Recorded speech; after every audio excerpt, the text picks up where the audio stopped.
Hey guys, it's Dan here and it is month 11 of my first year in digital marketing freelance life. I am filming this in April 2018 because I have been a mixture of both slow and getting around to doing this and pretty busy. So this video is just to recap what happened back in March and to give you guys some advice about what freelance life is like.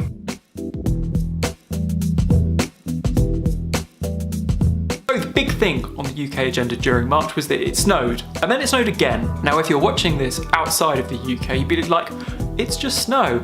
And yes, you'd be right, it is just snow. However, when it snows in the UK, particularly down where I am in the southwest of England, it stops everything. And to be honest, that was the talking point for about 2 weeks. However, because I'm freelance, that didn't stop me at all from doing any less work, although I did go out and play in the snow a couple of times. It actually meant things were nice and quiet, people don't phone you, and you get to crack on with all the things you've been meaning to do.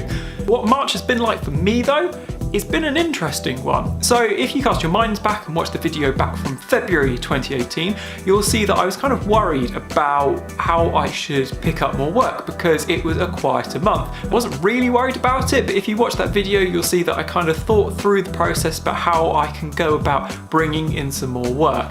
And what I came up with worked. The problem is that it worked slightly too well. One of the weird, tricky things with freelance is that you can go from feast to famine and anywhere in between in literally a matter of days.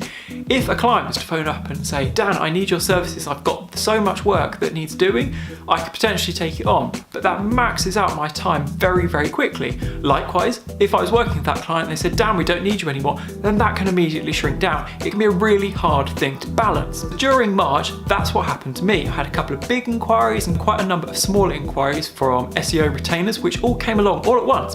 And that's great from a work perspective. Suddenly I realised I'd gone from being a little bit quieter to maxed out. Now, in itself, that was absolutely fine for March, but I was conscious of the fact that come April, what am I going to do? When it comes to April, what happens if someone else contacts me and I want to work with them? I don't have the capacity on the one hand. I certainly don't want to bin off any clients or say no to them, particularly if they're fun, interesting projects that I could potentially work on. But what would happen? This time around then, I've had to end up planning for the opposite end of the spectrum as to what to do if you end up being too busy. One of the things I ended up doing is putting a shout out on LinkedIn to other digital marketing freelancers to see if they would be interested in taking on some of the work. And as a result of that, I managed to meet up with a couple of them and explain the situation. And so I'm trying to establish relationships with other digital marketing freelancers so I can pass inquiries onto them completely. Or if it's a project which I'd also like to work on, we can work on it collaboratively together. Because there's always points where it's going to be busier and there's always points where it's going to be quieter. It's a case of having the tools and the flex in a monthly schedule to make sure that you can accommodate both of those things. As I say, it is something I'm still learning about, but literally because I've been from one end to the other and being from quieter to super busy, I'm hoping I've got kind of the processes and the people in place that means that I can accommodate that either way. Also, if you watch this video in February, you will know that I talked about doing a digital strategy. Now, I love doing digital strategies, but a digital strategy takes about 3 months to complete from start to finish if you're doing it at a reasonable pace. That's only because due to the number of people you have to speak to, the amount of research that has to be done, and all the data collection before you actually write or present anything back takes that length of time. But last month was all about the research phase, so that was digging into loads of different people's stories about the company and the organisation that I was doing the strategy for.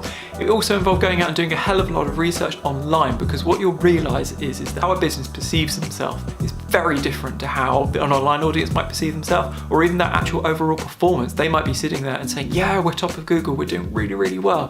Whereas actually it could be anything but. Only by going out and doing that online research are you going to get an accurate interpretation of how their business is actually functioning digitally. One of the big things with this though, what I wanted to touch on was the fact that you could do the best strategy in the world. You could do all the research, meet all the right people, and put all the best ideas into a document that could transform the way an organisation operates online. But marketing your marketing is something which I keep coming back to time and again with various different people, in that although you might have that amazing document and those amazing ideas, if you can't present them, you can't communicate them to the people in the power who hold the purse strings and who have the a senior authority to be able to approve or disapprove an idea, that is where fundamentally any strategy is going to fail. One of the things which I try and ensure happens with any digital strategy that gets created is that I go and physically meet not only the people that I'm dealing with, but the wider team, including senior management, boards, CEOs, to get them both infused about what it is we're trying to achieve, and also to understand what's going on. Admittedly, a lot of what we do in digital marketing is pretty technical, but that shouldn't stop us in terms of being able to communicate to people like that what the key advantages and disadvantages are from doing different things online. Without that, a digital strategy is not going to succeed. And that is also making sure that you're communicating it with the wider organisation as a whole. That's not a case of saying that each and every one of them needs to have a full and thorough understanding about what it is you're trying to achieve and the technical means that you're going to go about it, but to go out and get that collective buy-in from as many people as possible in an organisation also will help it to succeed. As I say, the big focus was on the strategy last month, and aside from the snow, work has been good, work has been fun, work has been busy, and the best bit about it all is that now it is April, the sunshine is finally here, winter has finally gone. Being in April means that it is month 12 of year 1 of being a freelancer. The next video that I'm planning is going to cover the year as a whole and also what I have been up to in April, so I will save some pretty good things that have happened to me this month for then. Meantime, I just wanted to say a big thank you to everyone who has subscribed to me over the last couple of months. The number of views has been going up, the number of subscribers has been going up, and the best bit is the number of questions that have been coming in from people who seem to be genuinely appreciative of the answers I'm able to offer.